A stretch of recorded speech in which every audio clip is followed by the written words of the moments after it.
Welcome back. Now I have my Epic Games launcher open here, and I'd like to open my project.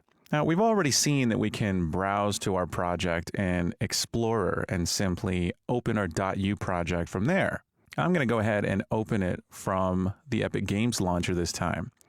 Now, if you were wondering why my 5.2 version has a yellow outline, well, I can simply click the drop-down on 5.3 and choose Set Current, and now I have the outline on 5.3. It's now my current version. Now, I'm going to search for my Section 1 project, and I can either double-click it here, or I can right-click and select Open. Notice we have options to create a shortcut or show in folder as well. I'm going to go ahead and open my project, and I have my project open. Now, in this lecture, we're going to talk a little bit about the layout for the Unreal Engine editor. In other words, all of these menus and panels and how they're configured. But before we do that, let's talk about the biggest window here, the viewport. Now, we've seen this in previous lectures, but the viewport is perhaps the most important window here in the Unreal Engine editor, as it gives us a view into our game, into the level that we're working in. And because we're in the basic map, the map that we've created and saved in our maps folder, I can see into my basic map. Now, while we're in the editor here, we can move around in the map and we can change it and we can add objects to it and customize it however we like. So we'll be going over some of the controls for doing that.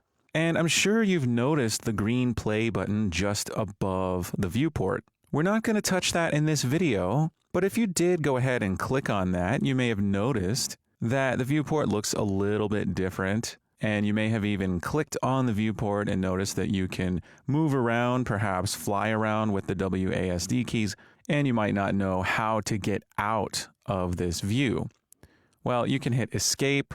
In some earlier versions of the engine, it was Shift Escape, but that's going to end that play session, and we'll talk more about that in the next video. But in this video, we're not talking about pressing that play button. We're not quite doing that yet. We're just going to learn how we can maneuver throughout our level. Now, the easiest way to maneuver throughout the level is by using the mouse. If you left-click with your mouse and drag forward and backward, you'll notice that you can move around and you can drag left and right to look left and right. That's all with the left mouse button. You can also right-click and drag forward and backward, and that's going to look up and down, and you can still look left and right. So give that a try. Left-click and drag forward and backward. Maneuver your way around above the floor here a little bit, and you can try right-clicking and simply looking around. Now, what if you want to raise yourself up? Well, you can left and right-click together simultaneously, and you can move up and down or left and right. So I typically like to use a combination of the left and right mouse buttons to move myself around. Now, if you're a fan of WASD movement, you can hold your left mouse button down and use WASD to move around as you're looking with your mouse. Now, that might make it a little bit easier for you if you're more comfortable with that. You can also continue to hold that mouse button down and press the E key to raise yourself up. And of course, you can always simply revert back to left and right mouse buttons and dragging to move around. Now, if you click on something in the world, you may notice that you get this little gizmo here with a red, green, and blue arrow. That's because you've now selected an object in the world, and you'll notice that you can left-click on various objects and get that gizmo. And you may even notice as you're doing this that things are changing over here to the right of the screen. We have this outliner tab, and it's showing you what you have selected by name. So the objects that you have in your level are in the outliner as well, and you can even click on those to select them. And if you look around, you may find that little gizmo pop up on the object that you have selected here. Now, moving around in your level is something you'll be doing all the time, so I encourage you to get a little bit of practice doing so.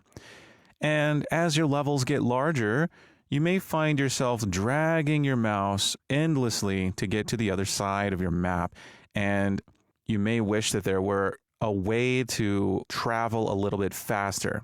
And that's where the camera speed comes in.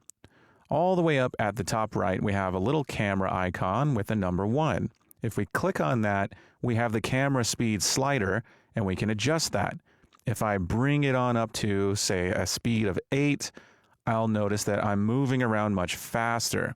And bringing it up all the way, which brings me to 32, is going to give me the highest speed. Now, if you need to go faster than that, we also have a camera speed scaler, and we can increase that to scale that camera speed. If I put 10 in here, well, now my speed is 320, and I can really move around in my level. And if I keep moving out farther and farther and getting farther away from that central point on my map, then I might find myself so far that I'm lost and I don't know how to get back. And that's where the outliner comes in, because I can find some object in my outliner and I can zoom in on that object. For instance, I have this directional light selected and I can see the gizmo. It's way out there in the distance. I can focus in on that directional light with the F key. If I press F, I'm going to zoom right up on that selected object. Now, my camera speed is still really high, so it's kind of hard to move around.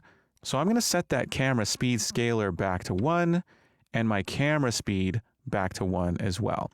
And you can go below 1 if you want a really low camera speed. So adjusting that camera speed can be really useful when maneuvering around in the level. Now let's take a look at that outliner again. Notice that there isn't a whole lot of room here. I can scroll up and down, but I can only see a couple of items, especially because I've set my UI scale to a higher value. But if I hover my cursor just below the outliner on this little line between the outliner and the lower panels, I can click and drag, and I can expand that outliner a bit more. So the layout in the Unreal Engine editor is quite customizable. In fact, I can undock this outliner and bring it out as a freestanding window, not even attached at all. I could bring this off to a second screen, for example. If I click on that outliner tab, notice that it wants to snap to just about everything in the editor. And if I let that happen, it's going to now be in a different location, taking up more space. And this customizability allows us to work more efficiently if we'd like to have our panels in different locations. Now, this is a nice feature, but it can also be kind of annoying.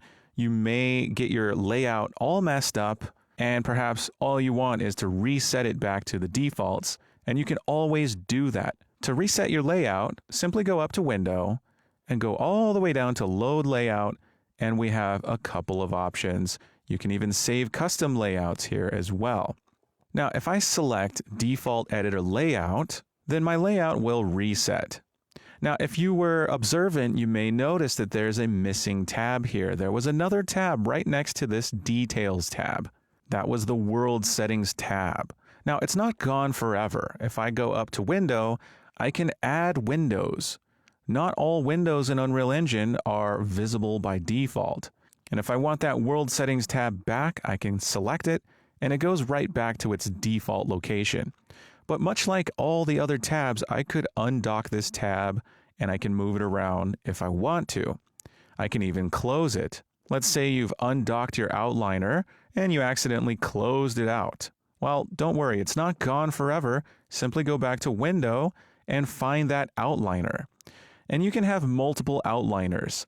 If I select Outliner 1, it'll bring that outliner back, and I can even drag it right back to where it was, or if I'm not sure where it's supposed to go, I can always go to Window, Load Layout, and go to Default Editor Layout, and now it's back. And of course, that World Settings tab is gone again. Now, you may have noticed under Window, Load Layout, there's a UE4 Classic layout.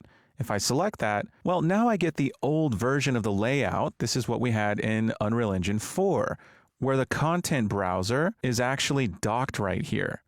Now, I still have the content drawer. I can bring it up and collapse it, but this content browser is basically just the window you get when you expand the content drawer. So if you don't want to have to expand and collapse it constantly, you can simply dock your content browser here. And of course, I can close it to get rid of it, or I can expand the content drawer and dock it back.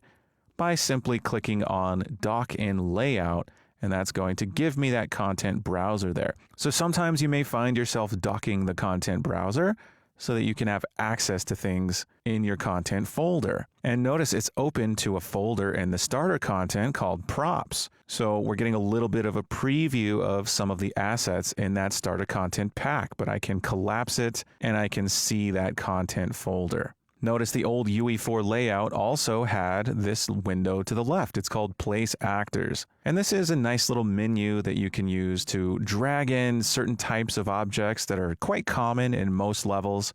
You can also search for various things. And of course, you can close it if you don't want it there. So the editor is quite customizable. But again, you can always reset it back to default with window, load layout, default editor layout, and now it's back to how it should be.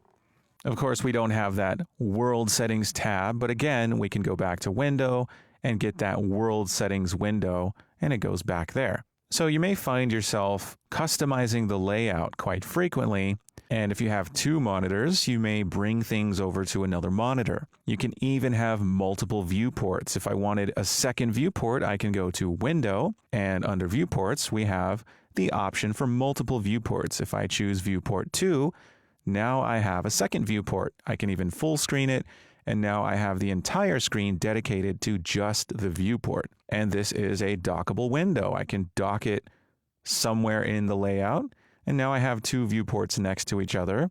And of course, I can close out of that second viewport. You can close out of the first viewport because you always need at least one viewport, as seeing your level is important. So now that we have a little bit of a feel of how to customize the layout, feel free to move things around if you like, but I'm going to keep my layouts at default. You may see me clicking and dragging things to expand and give myself more room, but I'm not going to customize where the different panels and windows are, just to make it a little bit more easy for you. And I always tend to work with the defaults in the engine anyway. So we now have some experience with the viewport and the outliner. And as we've seen, we can click on objects in our world in the outliner view. In fact, you can organize things in the outliner into folders. If I collapse this lighting folder, everything in that lighting folder is now collapsed. Now, you do need to be careful because you can click on things and you can actually delete them from the outliner. If I hit the delete key with the floor selected, the floor will go away. I can hit Control Z to undo that and the floor will come back, but just be aware that you do have that control from the outliner. We also get an eye icon next to each item, and you can toggle that to hide certain things in your world. So now that I've hidden the floor, it looks like it's gone, but it is still there, and I can bring it back by clicking that eye icon. So take a little bit of time to maneuver your way throughout your level and get used to those controls, and maybe even try customizing your layout a little bit, moving things around, seeing how that feels. But remember, you can always go back to the default layout through Window, Load Layout, and choosing Default Editor Layout. And just because we used to have that World Settings tab, I'm going to go to Window and once again choose World Settings to bring that back. Excellent job, and I'll see you in the next video.